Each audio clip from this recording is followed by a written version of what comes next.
Hello students, I am Farhan Mir. Welcome back to our channel. Let us discuss type number 5। देखो, अब तक अपने चार टाइप डिस्कस किए हैं। टाइप नंबर 1 में आरएचएस जीरो रहता है। टाइप नंबर 2 में आरएचएस एक्सपोनेंशियल रहता है। टाइप नंबर 3 में आरएचएस आपका साइन और कॉस रहता है। एंड टाइप नंबर 4 में आपका RHS X raise to M format में रहता है, क्वाड्रेटिक रहता है। ठीक है, अब ये वाले टाइप में आपको क्या समझना है कि एक एक्सपोनेंशियल के साथ आपके पास एक टर्म आएगा। एक्सपोनेंशियल टर्म फिक्स है, साथ में एक टर्म आएगा। अब वो साथ वाला जो टर्म रहेगा वो कौन सा रहेगा? या तो साइन कॉस वाला रहेगा या तो एक्स रेज टू एम वाला रहेगा।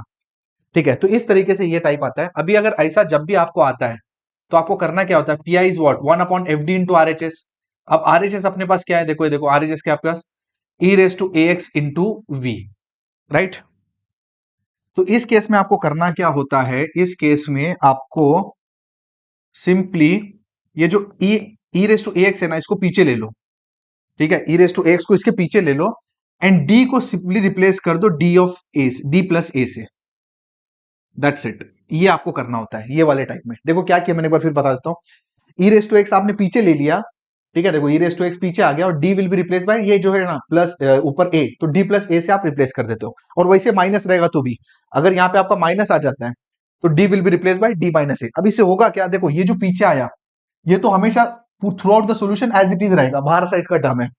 इसको जब आप सिंप्लीफाई करोगे ना तो इक्वेशन डी में मिलेगी। ठीक है, और जब डी में मिलेगी तो राइट साइड में आपके पास क्या रहेगा? वी। और वी क्या रहता है? वी आपका रहता है या तो साइन का टर्म, कॉस का टर्म, या तो एक्स रेस टू एम का टर्म। मतलब क्या कि मतलब ई रेस टू एक्स को आपने पिक्चर डाल दिया ना, तो जो भी बचा ना, प्रॉब्लम अल्टीमेटली कन्वर्ट हो जाता है प्रॉब्लम नंबर 3 एंड 4 में। तो बस एक स्टेप कर लो एंड प्रॉब्लम उसके बाद 3 और 4 में कन्वर्ट हो जाएगा। उसके बाद आपको पता है 3 और 4 को कैसे सॉल्व करते हैं। ठीक है, तो बस इतना सा चेंजेस है। और अगर आपको कोई कंफ्यूजन है तो प्रॉब्लम टेंशन लेने की बात नहीं है। पहला प्रॉब्लम सॉल्व करोगे ना, आपकी चीजें क्लियर हो जाएगी। ठीक है, तो आप ये देखो, ये तो आपका क्लियरली दिख रहा है आपको टाइप नंबर 3 है। ठीक है, ये आपका टाइप नंबर 2 है, बराबर है। अब ये जो केस है ना, टाइप नंबर 5 का केस है, जिसमें एक एक्सपोनेंशियल के बाजू में एक वी टर्म होता है। अब देखो, एक्सपोनेंशियल के बाजू में वी जो है ना, वो कौन सा टर्म है? वो ये वाला टर्म है टाइप नंबर 4 में। ठीक है, तो देखते हैं कैसे इसको टैकल करते हैं। सबसे पहले सी एफ निकाल लेते हैं, फॉर्मेलिटी है। D square plus two is equal to zero, D square is equal to -2। ये दो रूट आ जाएंगे, कैल्सियम में डाल के आ जाएंगे, उसका सी एफ आप निकाल लोगे। पी आई क्या होगा? 3 टर्म है अपने पास। ठीक है, तो तीनों का आपको पी आई निकालना है एंड आपका काम आसानी से हो जाएगा। ठीक है, तो सबसे पहले एक काम कर लेते हैं, यही वाला जो नया वाला टाइप है ना अपना, उसी को सॉल्व करने की कोशिश करते हैं। ठीक है, तो लेट से P3 से स्टार्ट करते हैं। ठीक है, अब ऑब्वियस सी बात है, इसको मैं P1 मार रहा हूँ, इसको P2 मार रहा हूँ, इसको P3 मान रहा हूँ। ठीक है, तो इस हिसाब से P3 से स्टार्ट कर लेते हैं। 1/fd into R H S. ठीक है, और आर एच एस क्या है? ये देखो, आर एच एस आपका है, चलो पहले आर एच एस सीख लेते हैं। ठीक है, चलो 1/fd को पुट करो। एफ डी क्या है आपका? देखो एफ डी आपका क्या है? D square plus 2। ठीक है, डी स्क्वायर प्लस 2, ये आपका एफ डी है। आर एच एस आपके पास क्या है? आर एच एस में जो टर्म है ना, वो ये वाला है, वो है ये वाला सॉल्व कर रहे हैं, X square E raise to 3x। ठीक है, अब एक्चुअली मैंने इसको ऐसा लिया ना, पहले मैंने ई रेस टू एक्स लिया, फिर कॉस टू एक्स लिया और ये लिया। ठीक है, तो उसी हिसाब से मेरा P3 है, तो वो तो आप कोई भी ले सकते हो, तो कोई कंफ्यूजन की बात नहीं है। ठीक है, तो देखो सबसे पहला स्टेप में क्या करना होता है, ये जो एक्सपोनेंशियल है ना, ये फंक्शन के पीछे आ जाएगा, तो क्या हो जाएगा? देखो e raise to 3x and D will be replace by what? ठीक है, D will be replace by, बोलो, रिप्लेस डी बाय, बोलो किससे रिप्लेस होगा? D plus a, right. अब ए यहां पे क्या है? 3 है, तो D will be replace by D by a, D plus a. और ई रेस टू 3x या पीछे आ जाएगा, अगर ई रेस टू 3x पीछे आ जाता है तो इधर आ जाता है। ठीक है, 1/डी will be replace by D plus 3, तो ये डी प्लस 3 हो गया आपका, द होल स्क्वायर प्लस 2।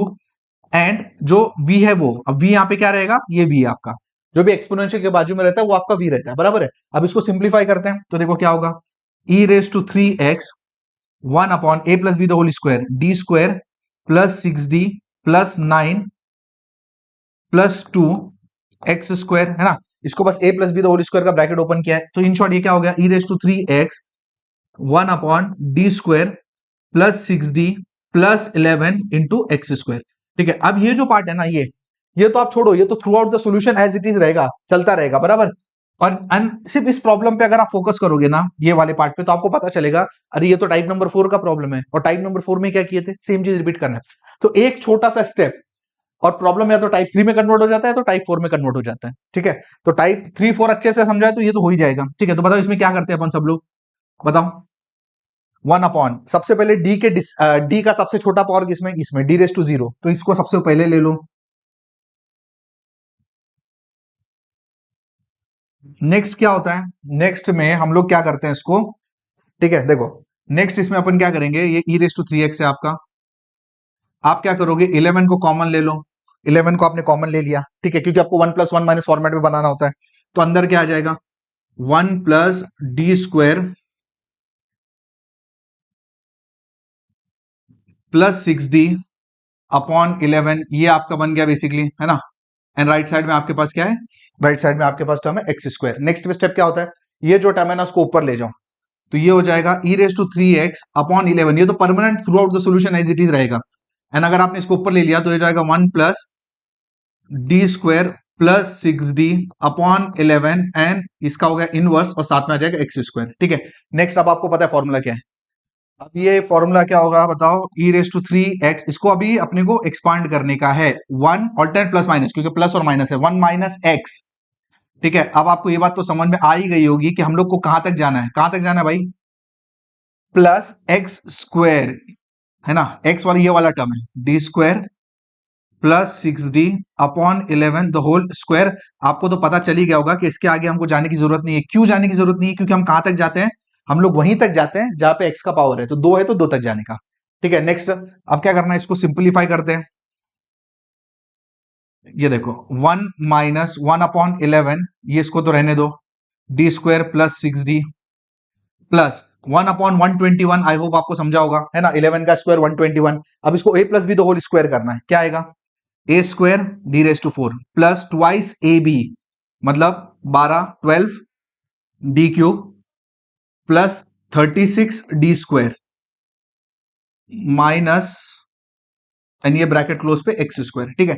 अब ओपन करने के पहले एक काम कर लेते, और ऐसे टर्म्स हटा देते जो जरूरत नहीं थी, ऑब्वियस बात है x² है, मतलब मैक्सिमम आप कहां तक ले सकते हो, मैक्सिमम आपको 2d² तक लेना है, क्योंकि उसके बाद तो वैसे टर्म काम के नहीं है ना, तो ले लेते हैं। देखो e raise to three x 11, 1 - 1/11, ये दोनों टर्म काम के अपने, क्योंकि अपने को x² का डेरिवेटिव निकालना है, बराबर है, प्लस 1/121, इसमें कौन से टर्म काम के नहीं, d⁴, क्योंकि d⁴ 4 डेरिवेटिव x² का 0, d³ भी काम का नहीं है, सिर्फ ये टर्म काम का है ना, और वो टर्म क्या है आपका 36d², बस यही टर्म काम के हैं, और बात x², ठीक है। अब इसको अंदर ले लो,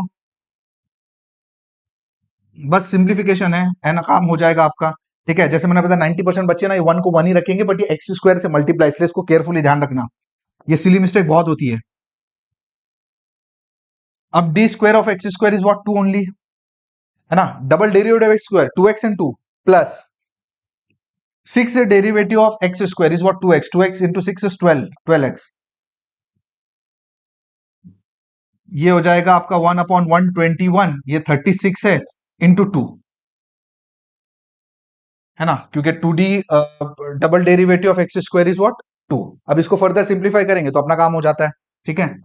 ई raise to three x upon 11, ये आ गया x², है ना, ये हो गया 2/11, ये -12x/11 प्लस 72/121। अब इसमें ये देखो, ये दो अलजेब्रिक टर्म है आपके, इन दोनों को एडिशन सब्ट्रैक्शन अगर करोगे तो ये जो है ना आपका P3 अपने P3 बोला ना, P3 आपका रेडी हो जाएगा, e raise to three x upon 11 x² -12x/11 plus 50/121, इन दोनों को करके देखो आप, इन दोनों को आपको ये मिल जाएगा, ये आपको मिल जाएगा P3, ठीक है। P3 मिलने के बाद अपने को क्या निकालना है, P1 and P2, and P1 and P2 तो बहुत ही सिंपल है, वो निकालते हैं।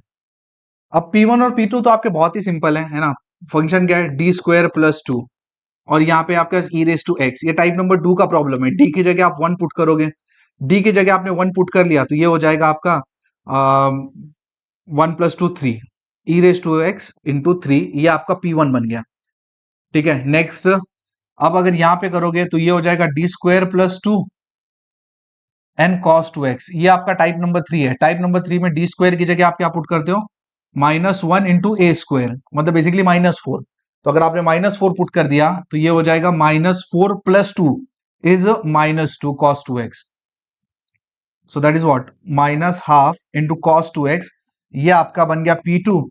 तो अगर आपको टोटल PI चाहिए, so what is total PI, P1 plus P2 plus P3, so I request everyone please write it down proper PI here in the bracket, and what is your solution? Y is equal to CF plus PI. Again you need to write it down the full solution here and that's your required solution. अभी जो PI है ना P2, इस पे थोड़ा ध्यान रखना, ये माइनस आया है ना, और एक माइनस इधर भी है, ठीक है, तो माइनस माइनस क्या हो जाएगा प्लस, तो बराबर से ध्यान से उसको पुट करो. So that's it for this problem. तो समझने की बात यह है कि एक स्टेप एक्स्ट्रा इसमें, अगर आपने e रेस टू ax को अगर पीछे ले लिया तो बस d will be replace by d plus a, और जैसे आप ये कर दोगे ना, आपका जो प्रॉब्लम है ना वो या तो टाइप 3 में कन्वर्ट होगा या तो टाइप 4 में कन्वर्ट होगा. So if you are comfortable with type 3 and type 4, तब तो इसमें कुछ भी नहीं है, एक स्टेप बस उधर लेके एक्सपांड कर दो, प्रॉब्लम आसानी से सॉल्व हो जाएगा. I hope this is clear. अगर डाउट है तो कोई बात नहीं, नेक्स्ट प्रॉब्लम में और इस पे हम लोग सॉल्व करेंगे.